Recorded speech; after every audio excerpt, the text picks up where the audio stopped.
question later on where all the speakers are done. It's not just like a back up thing. You just jot your questions down and indicate the speaker that you would direct your questions to and probably ask during the questions and answer. So, before the big spirit starts coming in, we have a lot of entrepreneurs that is quite us. And I will be with someone up on stage. She's associated with our St. Paul Association. And let's make welcome Mary.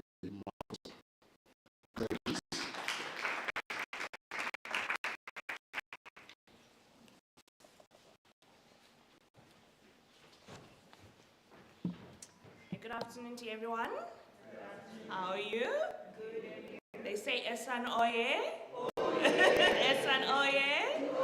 Amazing. My name is Mary Maposa. I'm a fashion designer based here in Cape Town. I mainly focus on Afrocentric clothing, that is your African print products, and we get all our products. The main fabric comes from Nigeria and Ghana.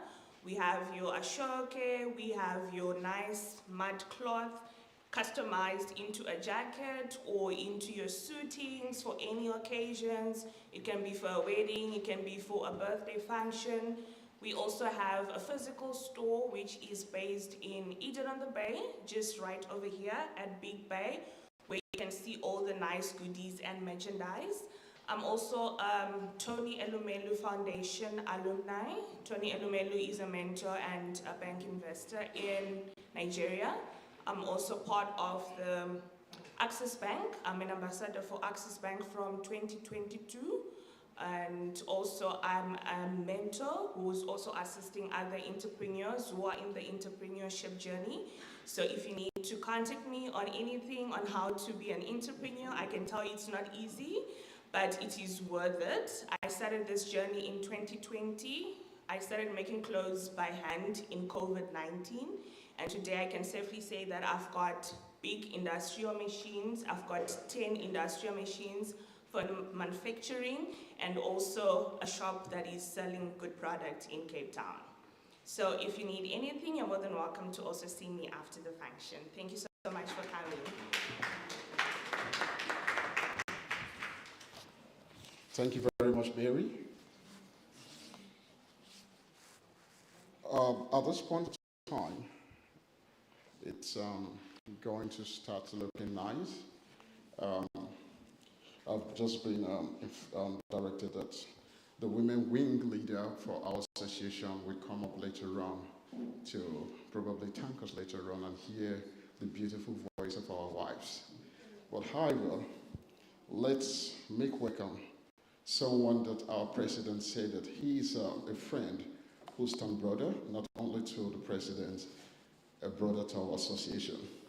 Someone that I would say he's very, very, very reliable. Let's make welcome Oliver. Oliver, I'll be handing over the microphone to you now to probably take over where the big masquerade will start to show, and my face will be posing at the back for the time being. Welcome, Oliver. Thank you very much.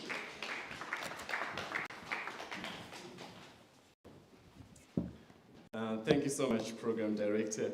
I didn't wear my EFF taking over land suit today. I'm kidding, that was supposed to be a joke. But thank you so very much to all of you. Before I bring back our president, can we kindly all come forward? Can we all come closer? They say in Afrikaans, kom na my too. Please come forward. Please come forward.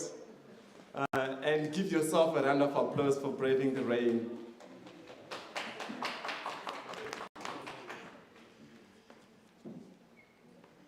Thank you so very much.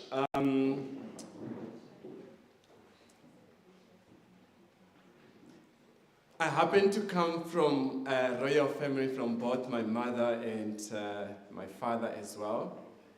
And when we're having meetings such as this and the rain comes, it's a very good sign that the heavens has opened up for us. So I want to thank the Almighty for the rain, and we know that the Almighty is with us. So I'm now going to bring back our president to come and give us the event overview. There's a lot where it comes from. So today you will be able to hear from different speakers, but to address some of the challenges that we are facing as a continent. Mr. President, please welcome. Please rise up and give a round of applause to Mr. President. Thank you.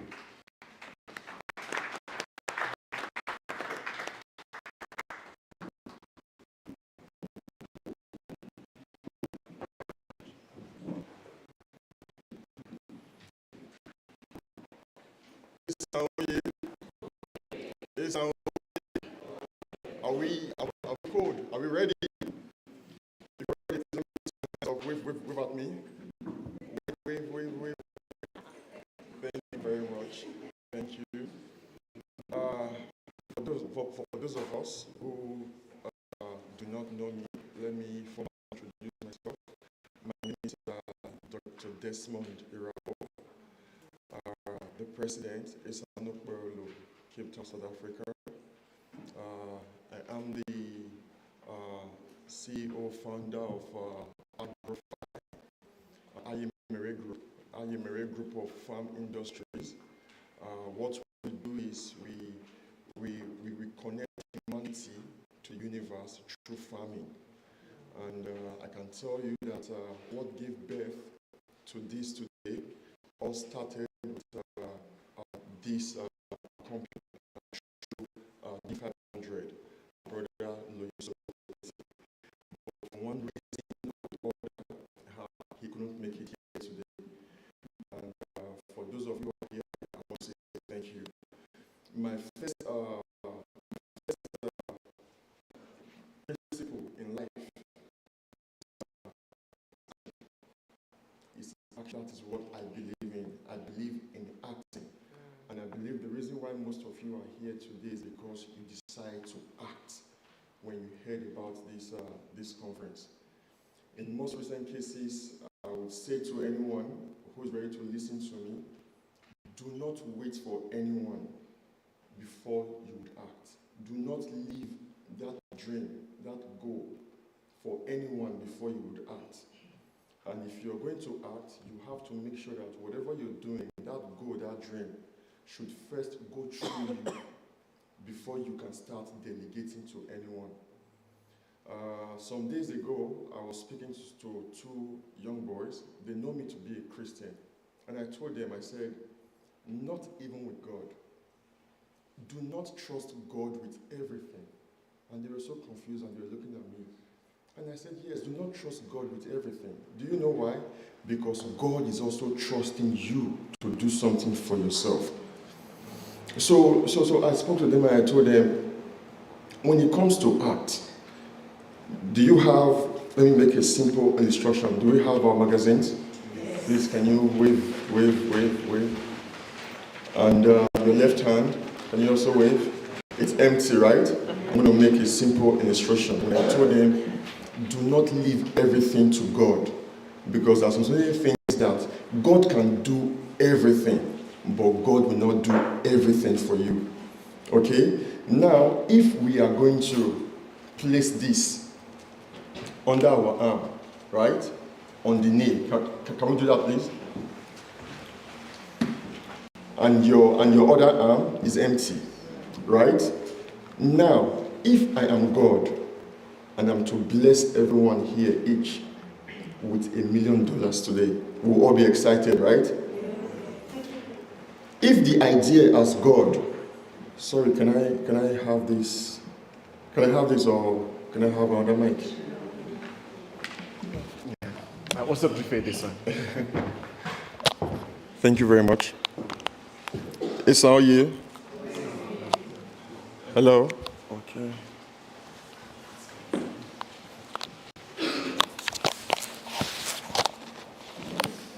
So before I would read the event overview, I just want to share this with us and appreciate us for coming. So if I'm God, and I'm to bless everyone here with $1 million, right? And this is the prerequisite for me to bless you as God. And you have this right here, right? And your arm is open for the blessing, right? And I'm God, I have to come to you. When I come to you, right? I take the magazine and I put it in your arm. Immediately it becomes $1 million, right? You're happy, right? I come to you and I do the same thing. And I come to you and I do the same thing.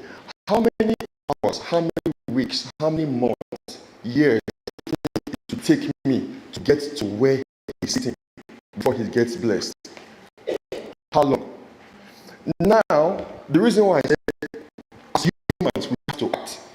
If I am God and I do this $1 million, $1 million, you sitting down there, why do you have to wait? You have to act. Act. What is getting, you are getting. Do you understand it? And while you are jubilating, if over there is jubilating, you seated there, what are you doing? You also need to act. You don't have to wait for God to bless her, then before it gets to your turn, as humans, you have to act. So that's the reason why I'm grateful for us who are here today. We have such wonderful personals here today to help us, because this is the reason why we are doing this. So I'm going to read the event for you so that at least you can keep our mind open and be receptive. Esa, are you here? Okay. The primary objective of this event is to foster investment, trade, and financing with a particular emphasis on the agricultural and energy sector. Key objective: the event aims to facilitate business-to-business engagements between South African enterprises and their counterparts across Africa, with a special focus on engaging audiences from West Africa. This initiative seeks to create a platform for meaningful interactions, networking, and collaboration that will drive economic growth and development within these crucial sectors. Access to capitals. What are the current challenges African entrepreneurs face in accessing capital, both locally and internationally? How can strategic investments be structured to better support early-stage startup in Africa? What role do venture capital firms and angel investors play in fostering Africa? Global market research, global market reach. What strategies can African entrepreneurs employ to effectively penetrate global market with their products? How can partnerships with international companies, organizations facilitate market access for African entrepreneurs? What are the key considerations for African entrepreneurs when expanding their businesses beyond local markets? Investment readiness. How can entrepreneurs prepare themselves to attract and retain strategic investment partners?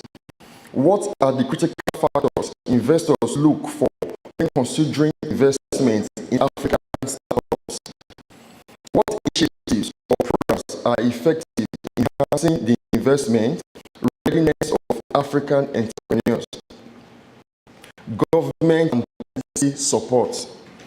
What role should governments play in creating an enabling environment for entrepreneurship and investment in Africa? How can policy frameworks be improved to support the growth of startups and small businesses across the continent? What successful examples exist of government policies or initiatives that have positively impacted entrepreneurship in African countries? Technological advancement and innovation. How are technological advancements empowering African entrepreneurs to compete on a global scale? What are some innovative solutions or technologies originating from Africa that have potential for global impact? How can the tech ecosystem in Africa be strengthened to support sustainable growth and innovation in entrepreneurship? Sustainability and impact. What role does impact investment play in promoting sustainable entrepreneurship in Africa? How can African entrepreneurs incorporate sustainable practices into their business models to attract impact investors? What are the challenges and opportunities for scaling businesses that focus on social or environmental impact in Africa? And lastly, let's learn successful stories. Could you share examples of successful African startups that have effectively leveraged strategic investment and global market expansion? What lessons can be learned from failures or challenges faced by African entrepreneurs in accessing capital or expanding into global markets? How can these lessons be applied to foster a more robust entrepreneurial ecosystem across Africa?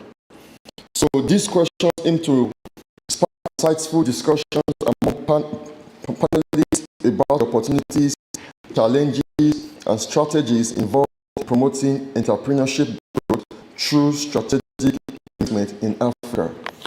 Yes, sir. Oh, yeah. So these are the reasons why we are here, and we do have learned people who are here today to empower us. So I ask again that you open your heart. In your magazine, there are space for you to jot and take something down. And I'm asking that when you leave here today with this momentum, with this mindset of trying to scale and do well in the business world, do not just go back home and sleep on them. I'm sure you have one or two things today that I take from here that will be impactful on business. Thank you very much. Yes,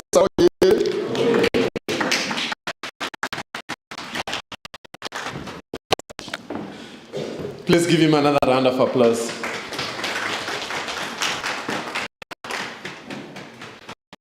Africans should grasp the many means and opportunities available to them for the improvement of their lives. That was the late and former Secretary General of the United Nations, Dr. Kofi Annan. I'm really humbled. Mr. President said that action, action, action. Yes, to be an entrepreneur is not easy, but we need to empower societies to become entrepreneurs. Because without entrepreneurs, nobody gets paid, including the government and the state. That's where we have to empower entrepreneurs. Can I please have the PowerPoint presentation projected? Yes. Thank you so much. I also want to take this opportunity to thank the lady who presented about the fashion designing. What's her name again? Mary.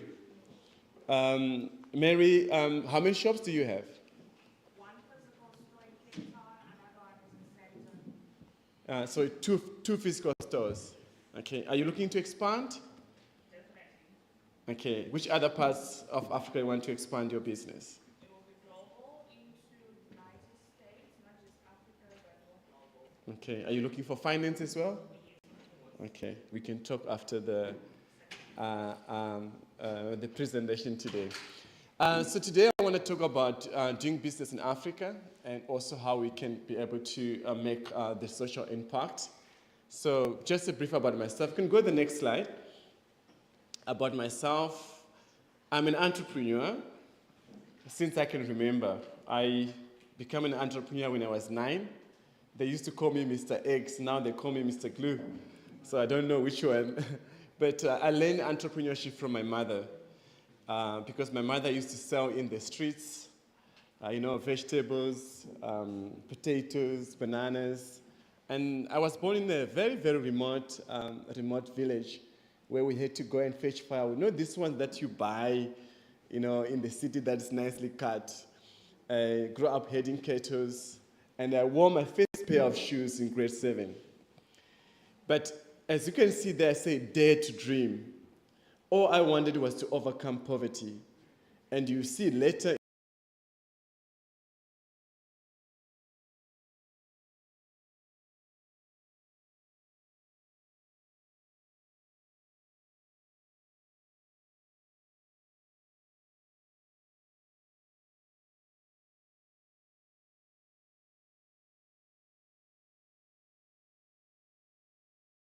everything entrepreneurship. If you don't want to be wealthy and make a difference, don't read this book. But if you want to be wealthy, you can read this book. So all I wanted was to overcome challenges. So I dared to dream. Can you go to the next slide? Oh, yeah. Oh, sorry. I thought maybe it's being done somewhere. Just a point, like going Okay. one to point. Okay, this one. Okay, I'm learning to use these things. Yeah. It's fancy. Okay, so this is my African journey. These are some of the countries that I've worked in. I started when I was I spent 4 years serving for my country. I was born in Zimbabwe. My father is Shona and my mother is Sesotho from Mpumalanga, Middelburg. She's part of the Batokwa Nation, which is the Northern Sothos. But my first country was Ghana. So I spent 4 years in Ghana, serving for my country. And then when I became an entrepreneur in 2007, I had the opportunity to go back to Ghana. So I've done some work in Ghana. That's when I learned a little bit about Western African culture. I've done work in Nigeria. I've done work in Nairobi, Zambia, Zimbabwe, South Africa. So these are some of the countries that I've been working in. And my background is economics. So mostly I was doing African regional integration, done some work as well with the SA government as a consultant and the Dutch consulate as well.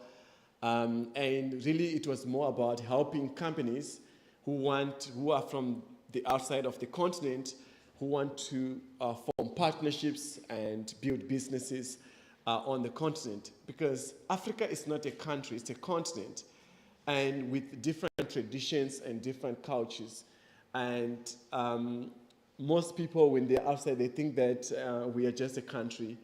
But there are different local dynamics that one has to learn. And before you even, set up a company in Africa, you need to be able to understand their local culture and local dynamics. And of course, work with partners that understand these cultures. So if you want to venture your business on the continent, or maybe you're from Nigeria, want to venture your business in South Africa, or in South Africa, in Nigeria, or you're from outside the continent, want to venture your business on the continent, one of the best ways of doing that is through exporting license or partnerships.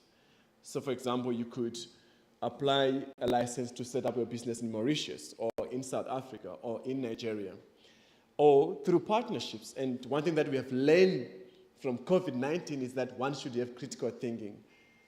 But we should also collaborate. But collaboration is only great when it is intentional. So this is a research that was done by the World Bank, doing business in Africa, within the 190 economies. As you can see, ease of doing business scores by topic, starting a business, dealing with construction permits, resolving insolvencies, enforcing contracts, trading across borders.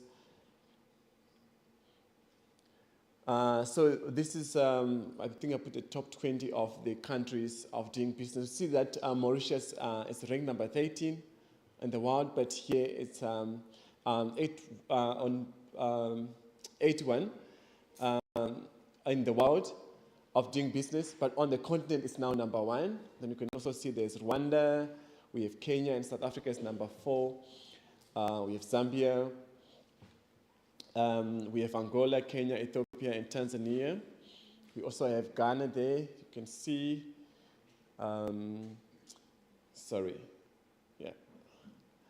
So I just decided to put the list of some of the richest entrepreneurs in Africa.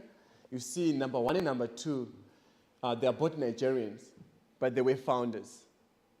They started from scratch, just like you as an entrepreneur. By the way, how many entrepreneurs in the room? Okay, most of you are entrepreneurs. Great. So you can see most of them, they were founders. You see the Squares Baker, Isabel Sanders. You can see Strife, Masiwa, Patrice, all of them, most of them, they were founders. Then you got some of them were family wealth. It was because of family wealth.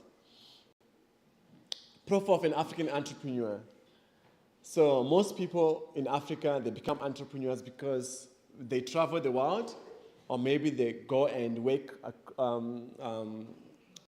across the world in different other countries, or maybe they go and get educated and they come back and set up businesses. Some of them start early on in life, like myself, who learned from my own mother, to start up a business. So homegrown started at early stage. Some of us are driven by poverty. Me, it was a combination of both, poverty and also, of course, mom. And then nowadays, there's a lot of innovations that is happening on the continent. My sister mentioned the foundation of Tony, and there are many other organizations that are doing a lot of, training and mentorship, and coming up with a lot of innovations on the continent. This is the value that small medium enterprise brings to the economy, providing employment, as I mentioned earlier, that nobody gets paid if we don't have entrepreneurs. So entrepreneurs create lots of jobs for our people, inventing and innovation of new ideas. They come up with solutions, COVID-19 vaccine, and many other solutions that we face as a society. And of course, entrepreneurship contributes significantly to economic development. So there's a few countries here you can see where small, medium enterprises contribute to employment as well as to the GDP. Look at Nigeria, 70%. I think this was in 2017. Nigeria, 70% of all the employment in the country was created by entrepreneurs. Then you also see Uganda, 90% of all the jobs that was created in 2017, it was from small, medium enterprises. And then you can see, of course, 80%, Kenya, I've got 80%, and of course, 40 to 50% GDP was also from the small, medium enterprises. And then you look at Ghana, it was 49% of all the jobs from entrepreneurs, and then 70% of the GDP come from small, medium enterprises. So you can see how big in the role of entrepreneurship it plays in an economy. South Africa, we had 60% of the jobs created by small business, and of course 50 to 60% of the GDP also came from small and medium enterprise. And then you can see from the United Kingdom, you see that the entrepreneurs produce about 62% of employment, but of course GDP was 25. Then I also compared with China, whereby they created 60% of their employment from entrepreneurs, and of course 80% of the GDP was also from the entrepreneurs. So Africa as a whole, 80% of the employment comes from entrepreneurs. So you guys, you play a major role in society, in helping and assisting, not just in terms of economic development, but also to address societal issues. And of course, 50% of the GDP as well to the African economy. To win the hearts of people, we need to be willing to go beyond just a business transaction, but to help solve their problems. I think, Mr. President, our program director, we mentioned that as an organization, they also have social impact programs where they do help and assist communities in which they live in. You see here, most of these ideas of entrepreneurs who came with these ideas, Google, Netflix, Amazon, Uber, they had ideas to solve societal problems. These are some of my takeouts my experience in working in different countries on the continent. Take time to learn the local culture, I mentioned this earlier. Be aware of conscious bias. Because there's different perception. You will see that if you've not traveled to Nigeria, there's always a huge negative perception about it. You have to Nigeria to know that there is more with council. And there's a lot of opportunities. Just like 2 days ago with IDDA, Inside Africa Watch. It's a media company based in Lagos. They've been coming to South Africa for 14 years, and they met me in May, and we struck a deal. I'm also part of the Global Entrepreneur Festival. I'm serving as the vice chairman, which is the biggest event in the world. It's going to take place in November in Ondo State. Trust is high. Establish relationships by spending time on the ground. Take time to build relationships. One of the reasons why, as Africans, even ourselves, we are hostile to each other because we do not understand each other's culture. We are not talking. We are not engaging. So we need to spend time in learning the culture. You go to Ghana, for example. They always pray before a meeting, and they always pray after the meeting. In South Africa, we just go right through. We need red wine, and then we start the meeting. Then we all okay. Africa has the highest dependence ratio, both young and old. Think long term.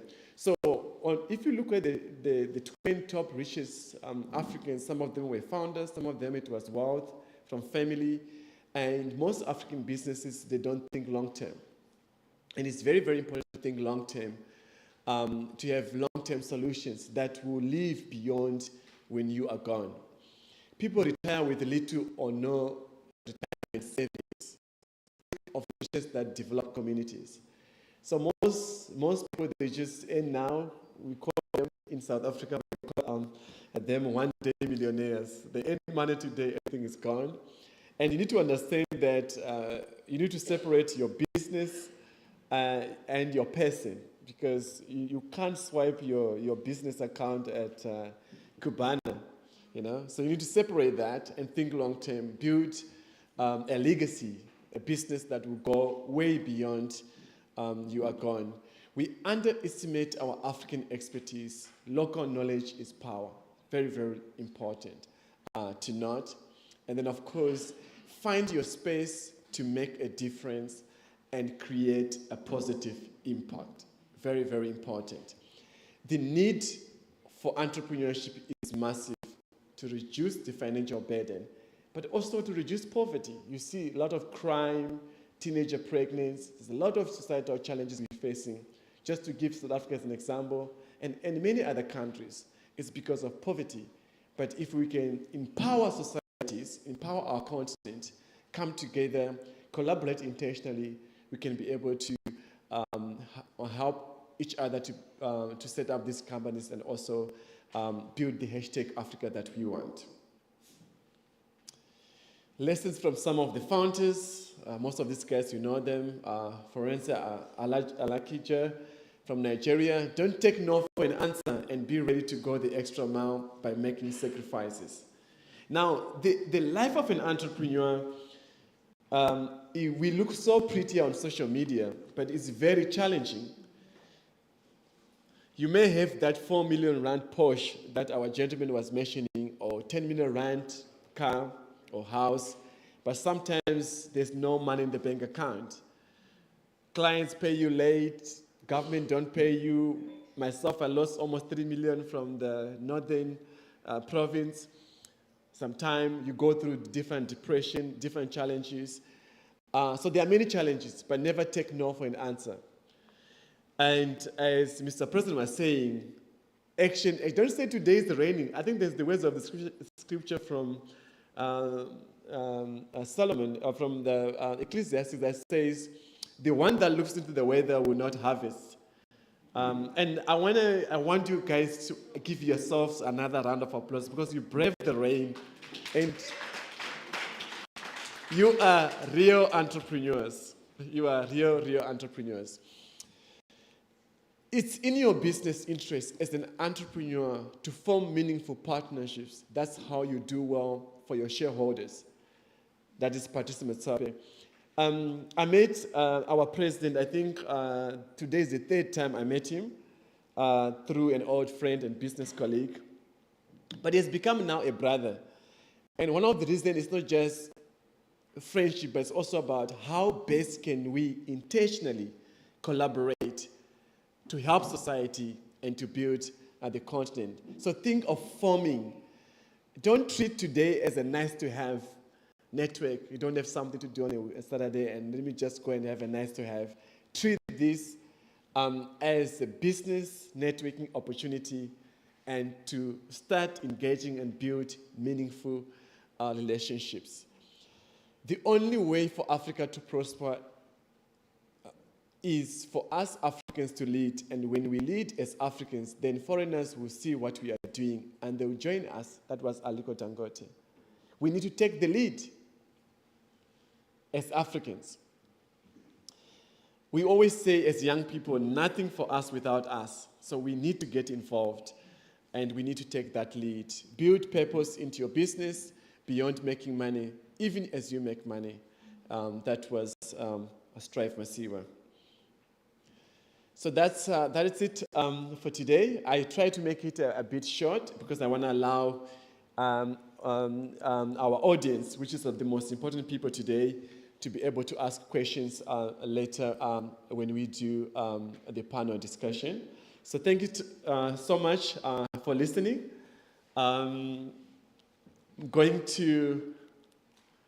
Thank you so much for listening.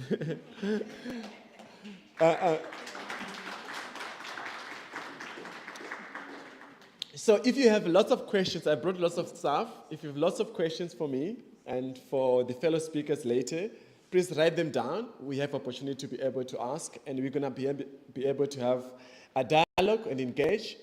And of course, for those that are seeking finance in certain areas, as long as you are South African compliant legal company, we can also talk about that a little bit later. There's other opportunities also within the energy sector, but we'll talk about that a little bit later. Before we go to the tea break, I would like to call our second speaker, Dr. Tanya Bowers. Please give you a round of applause. I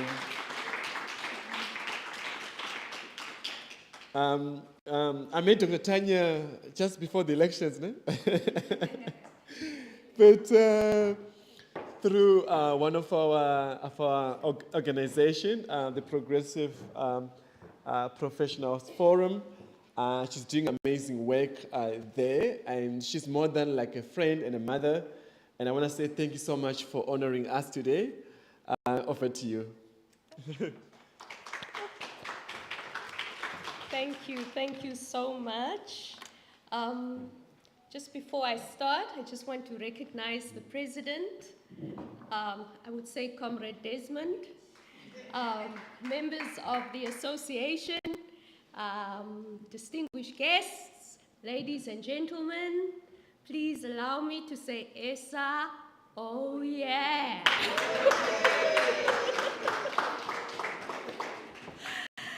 Thank you so much. I think it would just be fair if I just give a brief synopsis of who I am. I know you can read, but I would like to tell you about myself. First of all, my name is Tanya Bowers, and I was born in Cape Town. In a little town close to this area is Kensington. So I'm from the state. Some of you will understand when I say I'm from the state. Okay, so I also I'm also not necessarily a self-proclaimed, but I'm an activist. And unfortunately, it's in my character. So despite the fact that I work for a corporate, it's very difficult for them to keep me in check. My revolutionary roots I attribute to a trade union, which is called the National Union of Mine Workers. And in that organization, I have really discovered the importance and the role of women. Watinta bafasi, watinta bakoto. Okay? Now, I'm also the founding member of the National Union of Mine Workers Women Structure. Now, you can imagine a young girl of 20 having to find ground in an African male-dominated union. I can tell you that was not an easy journey. But in 2000, I'm very proud to say that we had our first inaugural conference and we launched the women's structure. In the same year, I became the inaugural chairperson of what you call the energy. Today they added water, but at that stage it was called the Energy Sector Education and Training Authority. My first job was as an adult education practitioner. So if you take all that together, what does it give you? It gives you an activist, somebody who's extremely passionate about transformation issues. And today, I find myself, I'd like to term myself as a social activist. Women have a role to play in this society. Now, my day job, I'm not supposed to share with you, but I work for the organization that celebrated 100 days without load shedding.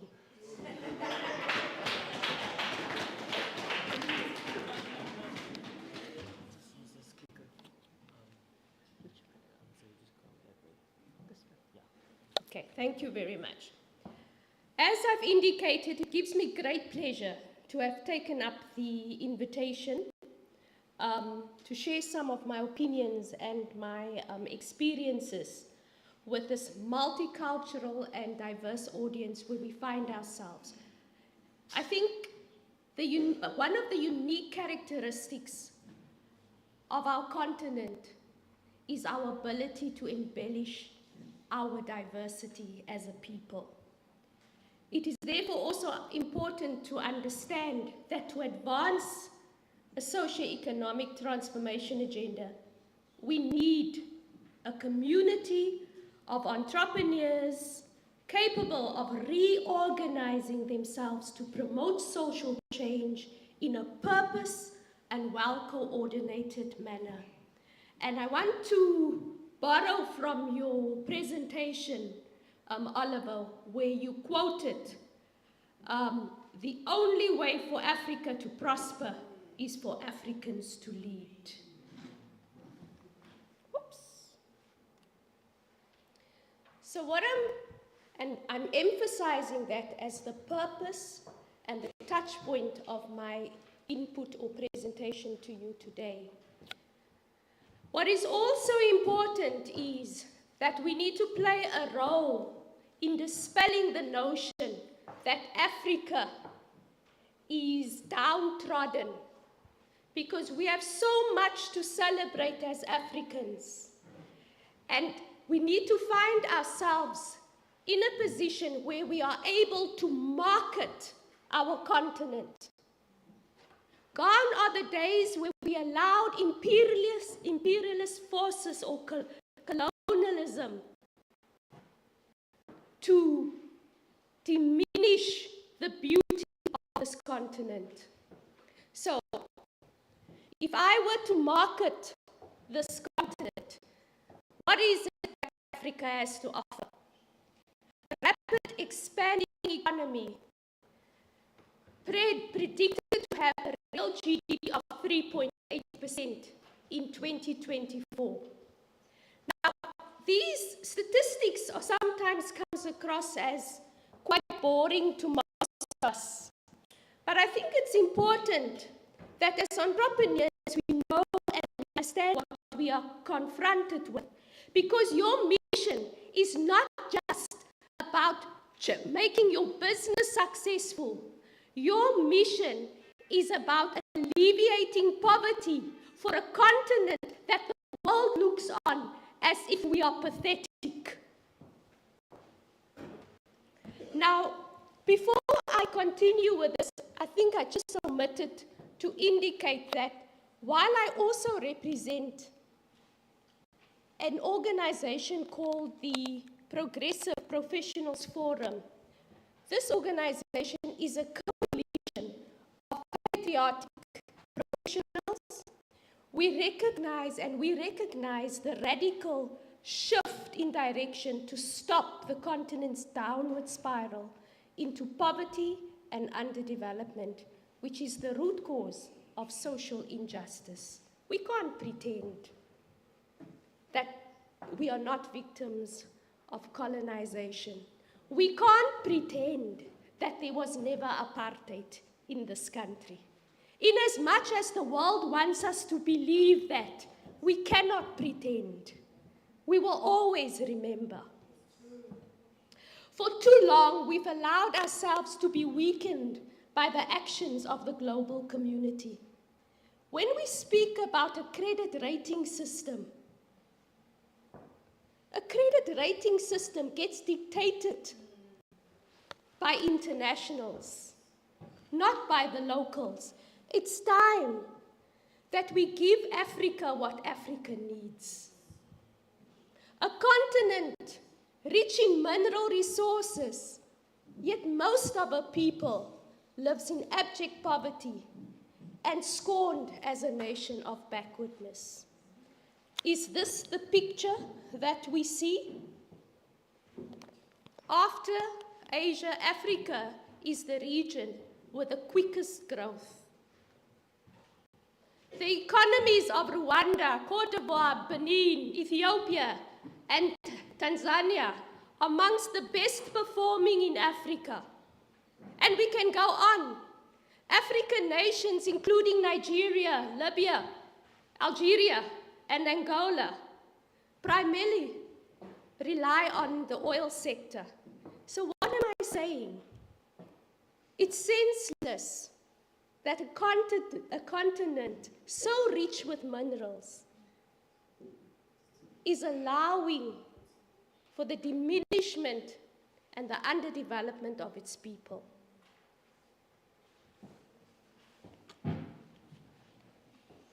Now, I can go through all this, but I just want to hone into the fact that trade is not new to Africa. We behave like we are infants when it comes to trade. But you just mentioned your mother sold tomatoes and potatoes on the street. And as I was reflecting, I thought to myself, you know what? Oliver is telling the truth. Trade is really not new to our people, even to you, Tanya. Because I remember my family owning a taxi business. I remember them having some kind of shop, you know. When you look at me, you will not believe that I actually drove a taxi. I can show you. No race,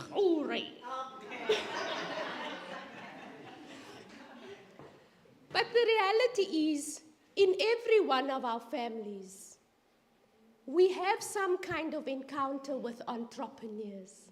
Even if you have to sell a cigarette, we have that part of our characteristics. And we cannot allow a situation where the persistent hijack of the West intentionally diminishes our economy. At some stage, we're going to have to take control.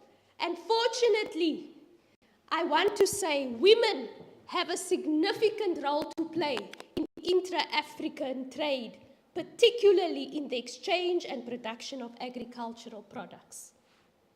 Research has shown that the presence of securing land tenure for women increases cultural investment and contract involvement.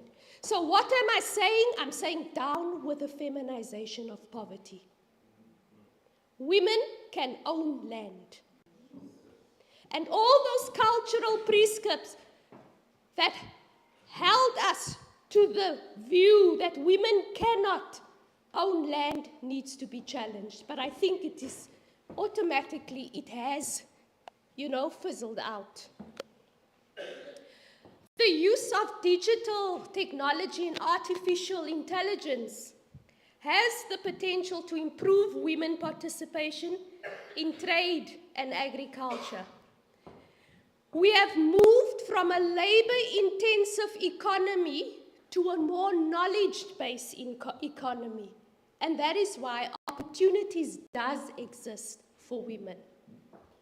And as women, we need to be ready. It's like the president has said earlier. What is the saying that says, faith without action is dead? So we need to be ready for these opportunities, and the only way we can be ready for these opportunities is to educate ourselves and embellish in the gift of knowledge, because knowledge is power. SMEs, much has been said by Oliver. SMEs are the backbone of the economy. Numerous studies recognize that the promotion of micro-enterprises and survivalists are key to poverty alleviation through income generation, particularly in rural and impoverished surrounding communities. Who bears the brunt of poverty? Can I ask? Who bears the brunt of poverty traditionally? It is women.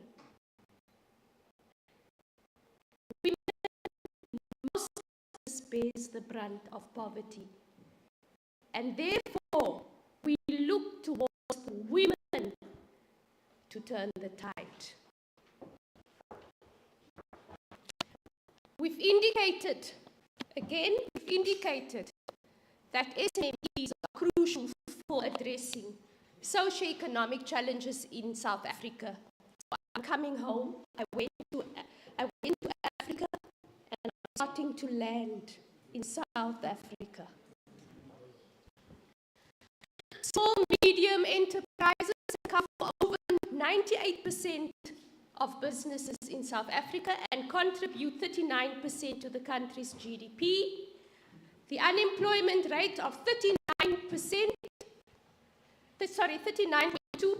and a soaring 45.5% unemployment among young individuals between the age of 15 and 34 years, in contrast to the national average of 32.9% in the first quarter of 2024. So, if you look at 45.5%, what is that telling you? Unemployed youth in that age category.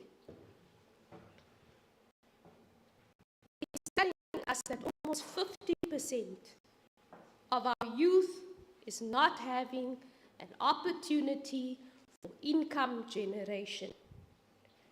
But we can even go further. Empirical findings show that SMMEs in mining, manufacturing, construction, and agriculture sectors contributed more to poverty reduction than SMMEs in the services, wholesale, and retail sectors. I want to add that those titles which I narrated earlier didn't come with nothing. They were not just empty titles, especially when I alluded to the establishment of the women's structure in the NUM. In that same year, the women of that structure went to the mining chamber and called for a demand of 10% employment of women in the mines. And today, you have organizations called South African Women in Mining. You had situations where women went to work underground in an attempt to make their contribution towards mainstreaming gender. So, what am I trying to say as well? That in spite of all these sectors that have been shared here, you don't have to hold back, because job reservation is open to be challenged. I run a warehouse of over 80 individuals, and I made sure that half of the store persons at least, are women. They drive forklifts. I'm very clear that we cannot behave like prima donnas when we are in what is termed previously male-dominated professions. So women rise to the occasion. Now we're talking about, and I'm sure my colleague is going to talk about this in great depth, creating an enabling environment requires a combination of policies, programs, initiatives that address unique challenges through progressive regulatory framework that governs that. Now, all those issues will be embodied in the discussions that we're going to have, so I'm not going to labor or drill too much into it, because I know Renee has prepared has an expectation in terms of some of the questions that is going to relate to access to finance, simplifying regulations, the infrastructure development, capacity building, and market access. I just want to take the opportunity to hone into one issue, and the issue of access to finance. I could tell from the gentleman that spoke about the car finance that there is such a complicated criteria for entrepreneurs. The one question I want to leave with you around that, and maybe the panel will be able to address it: why are development funding agents having the same criteria as commercial banks? So I'm not going to go into that. We've been chatting about that. And then let's address the elephant in the room. Okay? Challenges that immigrant entrepreneurs experience. I'm going to run through them, and we're going to discuss them in the form of the panel, because I don't want to take up too much of your time. Discrimination and xenophobia. And you have first-hand experience around this. I think Oliver spoke to about the cultural disconnect is due to a lack of education. The fear and me not understanding each other's cultures. Afrophobia, the negative attitudes towards African immigrants. I think you also mentioned something about dispelling the negative connotations that goes with the image of Nigerians as an example.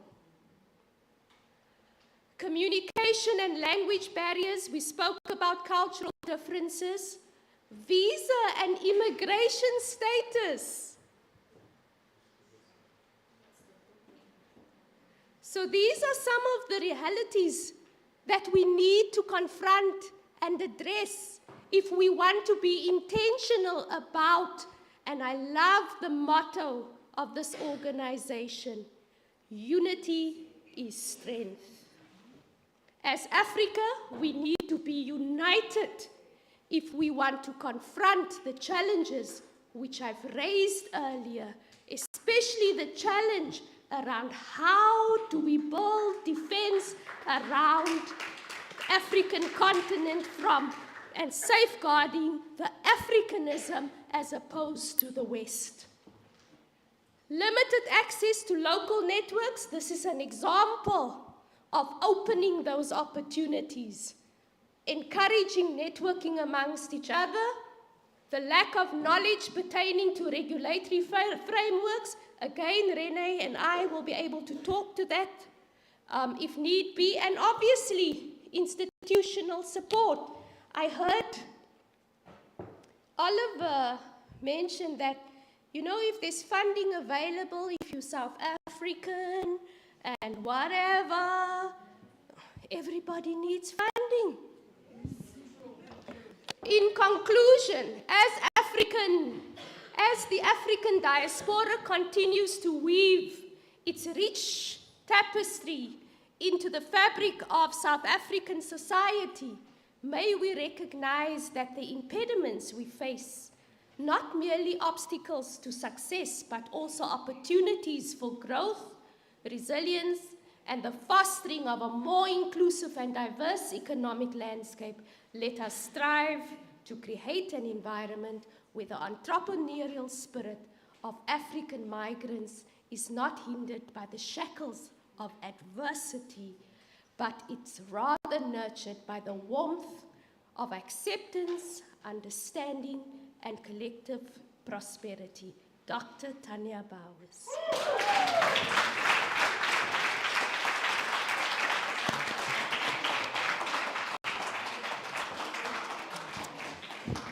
Please stand up and give you another round of applause.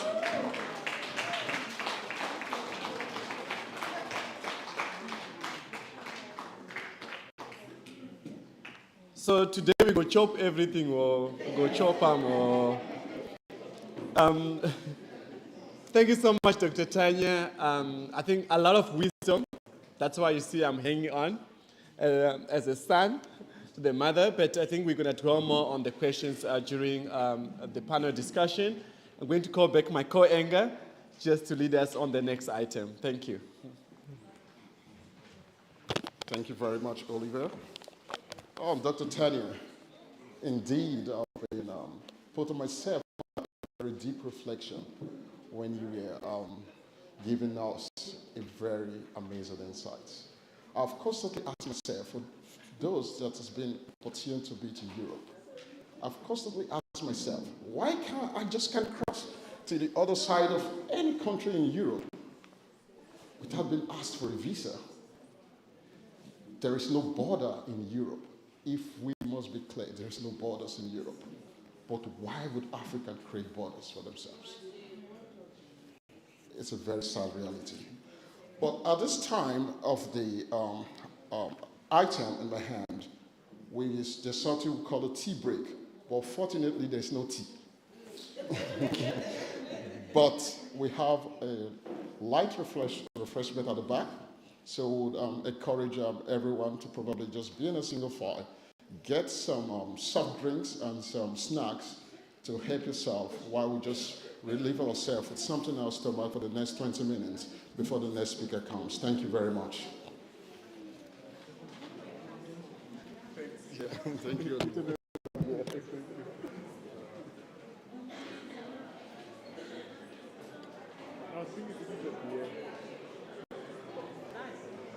I think it looks like it's natural. Not too simple. Please don't go away. Just have something to drink and eat. Then we'll resume the summit back in about 10, 20, 15 minutes time. Thank you.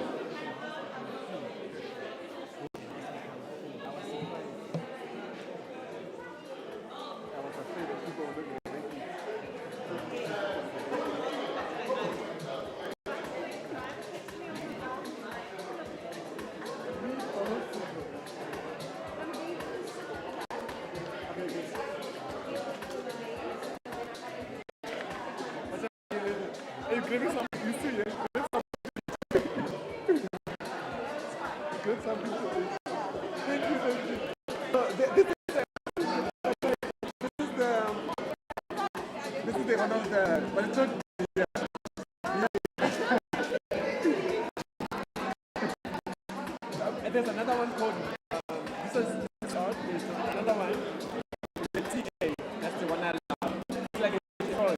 It looks like a stone. Yeah, that's the one I like more. Yeah, it's not so specific.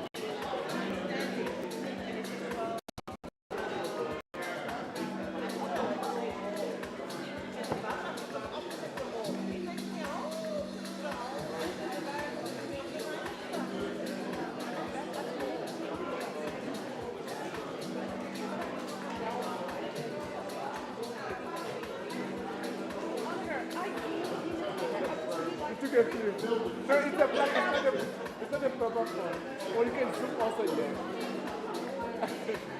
And you can flash also. But it's not a professional camera. It's just for safety, for learning.